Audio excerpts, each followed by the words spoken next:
Okay, so the first question is, can your model be adapted to different materials, chemistries, as the interacting surfaces with the platelets to predict propensity of the different surfaces to promote thrombosis or not?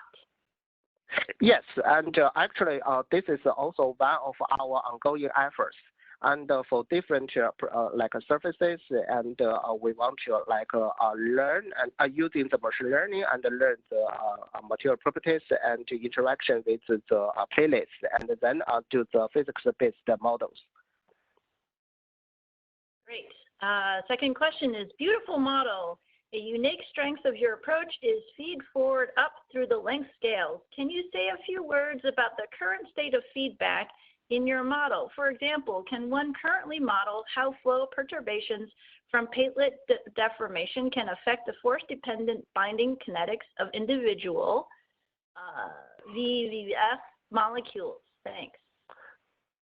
And right now we have developed the hybrid force field to enable the dynamic interactions between different scales. For example, for the memory, and we use the top scaled mapped shear stresses and as forces, and to regulate the membrane particle interactions in this way, and we enable the dynamic transmission of the applied shear stresses at real time and to the internal structures. Okay, great. Next question, adaptive time stepping. Once aggregation processes have occurred, does the dynamic time step stay quote unquote stuck as a fast time scale? Does the compute cost complexity for the adaptive time step truly pay off over optimizing for a fixed time step size at that point?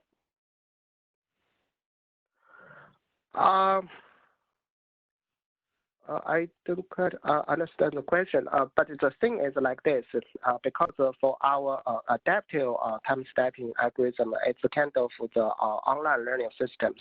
Also, we put the reward functions over there.